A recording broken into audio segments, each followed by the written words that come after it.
Hello again, second grade. I am so excited to see you again. Our learning is not stopping. We are just on this train of awesome learning. We are mathematicians on fire these days. Let's take a peek at our learning target, and then we're going to get started and see what is in store for us today. I can add 3-digit numbers using base 10 models. Now, that sounds familiar, doesn't it? What do you notice about our learning target that we're going to need to remember? There's those 3 digits, hundreds, tens, ones. What else do you notice about that learning target?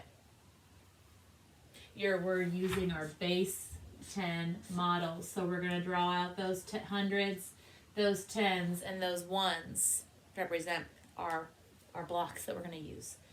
Anything else? We are adding today. Yep. We're not going to get too wild and woolly with subtraction. We are truly going to add. Okay? So let's go ahead and start with our first problem and see what it has us do and what we notice. There are 254 adults and 328 children helping to clean up their city. Well, that sounds great. How many people are helping to clean up their city? Let me read that for you one more time, and then we're going to ask ourselves, what do we know, and what is this problem asking us? There are 254 adults and 328 children helping to clean up their city. How many people are helping to clean up their city? What do we already know? There are 254 adults. What else do we already know? There are 328 children. What is the problem asking us? How many people are helping clean up their city? So how many people? Adults and kids are all people, right? So we're talking about how many people are helping clean up their city. What equation might we write to match this story? What would our equation be?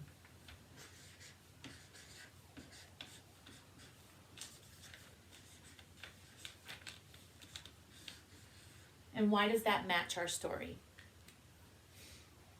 Okay, so we have our adults.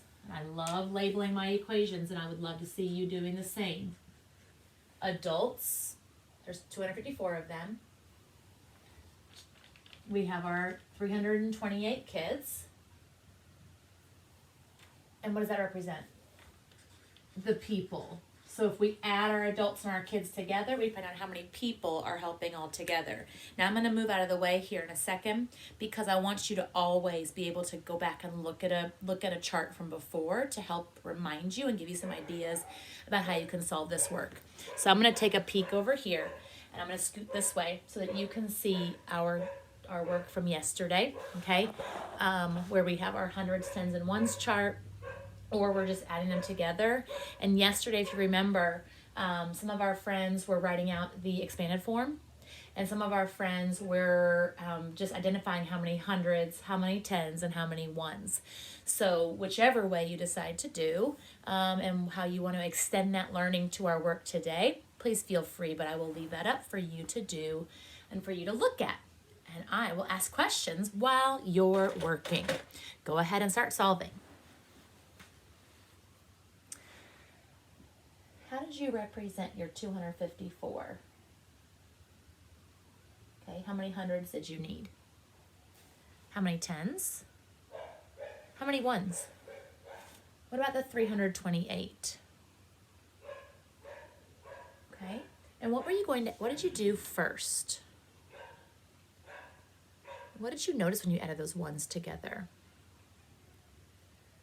So how will you represent that or show that in your model?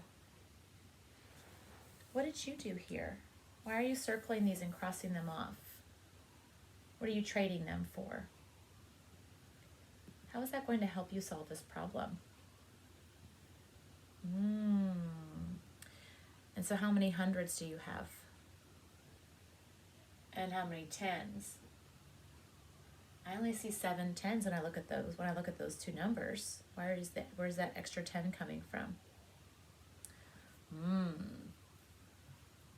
All right, friends, coming together in 5, 4, 3, 2, 1, and done. And I want to remind everybody, if you are at home, please feel free to stop our video so that you can so that you can focus on your work, and then you can come back and resume us when you're ready to jump in and see what we're doing.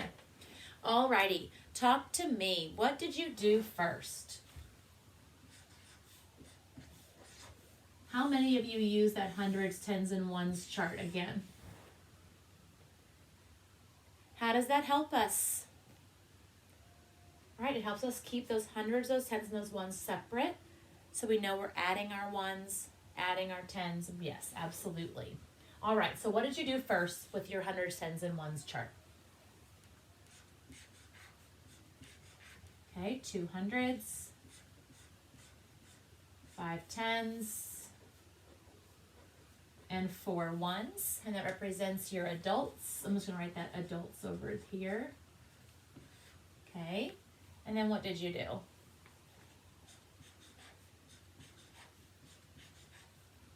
Three hundreds, 2 tens, and 8 ones. And what does that represent? Your kids. Okay, and what are you going to do next? All right, so you added you knew that was 12 ones, okay. 7 tens, which was, did you write 7 tens or did you write 70? 70, okay. And then what? 500, okay. And where did the 500 come from? 100, 200, 300, 400, 500. Okay, and then your 70 is your 5 tens and 2 tens, which is 7 tens, which is 70. And so, what did you get as your sum? Okay, you got 582. Where did your 582 come from? So I see your 500. Okay, so you added your 7 tens and your 1 10 to make 8 tens. And then you had your 2 ones. Okay, so 582. Wiggle waggle if that is what you also got. Everybody agree? Okay, but not everybody solved it the same way. So I saw somebody else use their base 10 blocks, but they did not do it the same way. Can I have you share your strategy? Okay, so this friend says, I set it up the same way. 5 tens, 4 ones. Can everybody see my work? Uh-oh. Move that over a little bit. Okay, and then your 300s, 1, 2, 3, 2 tens, and 8 ones. Okay, and this is where yours starts to look different. Okay, what did you do to make it look different? All right, so you said 8 and 2 equals 10, and so you crossed that off and you added that 10 down there. And why did you do that? Because you knew, okay, so it makes it easier to add. It's like jumping that 10 on that number line, like we were doing with the adding 2-digit numbers or before. Okay, and so then what did you do? There are only 2 ones left. Where are those 2 ones that you see? Okay, those 2 extras. And where are those 2 extras in this person's work? Yeah, there's those 2 ones, right? And there's 2 ones from that 10 that this friend pulled to add to the tens place. Okay? Then what did you do? 5, 6, 7, and then we had 8, so you wrote 80, okay? And then your hundreds, you had 500, and so you had 582. Wow, these ways are so similar. What is the difference here? Okay, so both of them are actually regrouping, right? Whether you're doing it at the beginning, where you're circling that 10, crossing it off, and grouping it as a stick of 10 instead of 10 ones, or you're looking at this and you're taking this and adding it to that. You aren't just writing the 12 there next to the 7, right? That person didn't write it like this. They didn't say 507 and then the 12, right? Took the tens place here, took the tens place here, and then made that 8 in the tens place there. So that doesn't work, right? That's not a 3-digit number anymore. All right? So when we do that, we are regrouping. Did we regroup yesterday? No. So we didn't have any that made a 10 or made 100 yesterday. Today we're doing that. That's that extra step, that extra little piece of challenge that we're adding to our work today. So we're using our base 10 model so we can really see what that looks like using this tool. So let's go ahead and solve the next problem and see if we can use what we learned up here to help us solve this naked problem down here. And then naked problem is 526 plus 235. 526 plus 235. Remember, we're still using those base 10 models to show our work. Remember that you can build it and then draw it, or you can just draw it right off the bat if you are comfortable doing that. All right, so what are you adding together? What are you drawing first? Okay, and then what did you do? What did you add together first after you drew those 2 3-digit numbers? Why'd you add your ones together first? And what did they equal? What do you notice? What do you know about the number 11? It's more than 10. 10 and 1 more. So if we know it's more than 10, we know it's 10 and 1 more, what can we do to help us solve this problem a little bit easier? Which way do you want to do? What did you, when you had your 700 and your 50, what did you add together, in your 11, what did you add together first? Okay, and then how did you get 6 tens? 5 tens in your 110. Where did that 110 come from? Okay, all right. Coming together in 5 4, 3 2, 1, and done. I'm going to be asking some questions as we go for you to think a little bit deeper about this work. Start us off with that hundreds, tens, and ones at H2O. Not H2O, HTO. Silliness maker. All right, what did you do first? 5 tens, 10, or not 5 tens, 5 hundreds. 1, 200, 300, 400, 500. Oh, my brain is starting to mush today. What about our tens? 2 tens, and then 6 ones. Okay, and then what did you do? What does that number represent? There's that 526. I do really like labeling that. It makes it easier to see, right? Okay, then what did you notice? What did you do? 200, 10, 20, 30, and then 5. I like how we kind of have this, and I'll notice this with your work.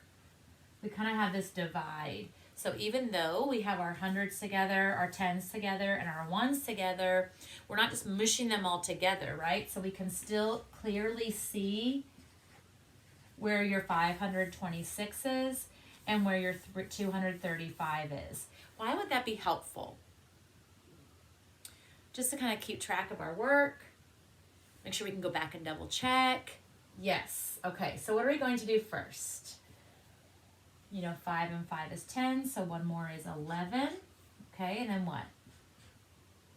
50. 5 tens, 10, 20, 30, 40, 50. All right. And then we have our 700s. Okay, and what did you do next? You know, 750 is 750. You still need to add your 11, and then what did you find? Why did your tens place change? You have your 5 tens here and your 110 here, so we have our 6 tens there. 5 plus 1 equals 6, so 50 plus 10 equals 60. Okay, and then we have our extra 1. Okay. All right, 500 or 761. Agree, disagree? Okay, a lot of agreeers. Did we all solve it that same way? How many of you solved it this way? I saw this in a lot of friends' works. Okay, how did you solve it? I see you are not wiggle waggling. What did you do differently to solve your work, solve this problem?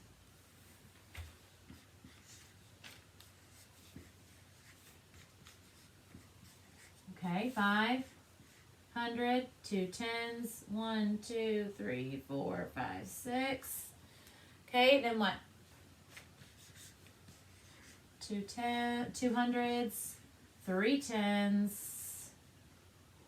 Okay, before you solve any, say any more, how is this similar to this friend's work? All right, so we have our 526. It's separate than our 235. Our hundreds are lined up, our tens are lined up, our ones are lined up. Okay? It's not in a chart, but it still is organized. Okay, so those of you who are in that habit of putting your hundreds, your tens, and your ones together, you may not need to have that chart after a while once you get used to grouping those numbers or those hundreds and those tens and those ones. Okay, but for us that are still working on that, that's okay to use. Helps us focus our learning. Okay, what did you do next? All right, so you knew 5 and 5 was 10. So that is 10. And you have 1 left over. Okay, so where are you putting that 10? You're only having 1 left over. That's going to go over here. All right? Okay. You were really good about putting yours down lower. Miss Baker did not. Okay, so you had your 1 out of your ones. Okay, and how many tens did you have? 4 and 2, which was 6 tens. So you had 1 1, 6 tens, and what? 7 hundreds. Okay, and then you just wrote 7 6 1. How did that work? 7 6 1. You have your hundreds, your tens, okay, and your ones. So you regrouped and put it over there so that you had 6 tens total, 1 1 left over, and then you had your 7 hundreds, and then you know that a 3-digit number is hundreds, tens, and ones. So we have 700, 6 tens, 1 1. Now let's wrap this up. How are these ways similar and how are they different? We already know the visual, right? What else is similar or what else is different? Okay, they got the same answer. What else? They have 700 here, 700 here. That's where it stops, right? Okay, so this person regrouped, put it over here. So they have 6 tens and they only have 5 tens. So how did they find that 6th 10? Right here. So they had 11 ones. They only had 1 1 here. What is the benefit of regrouping before you add? Is this wrong? No. No, this is a great way to show our thinking. Why is this helpful? Okay, so when we can regroup and see that we can put them, make those 10 tens or 10 ones into a 10, or even those 10 tens into 100, it makes it just a little bit quicker or easier to add. Absolutely. So you're doing some great work with these base 10 blocks. You're going to do some more of this on your own. You have 4 problems on your independent practice today. I want you showing me your work. Okay, so whether you are organizing them in hundreds, tens, and ones and writing them in expanded form, or sorting them and regrouping them before you add them and putting them together, I want to see what you're doing, and so does your teacher. So you want to make sure that you're showing your thinking, you want to see that work, and show us what a strong mathematicians you are with those base 10 blocks. We'll get into, with our next lesson, get into another tool or strategy that you can use to help you solve these problems. Happy solving!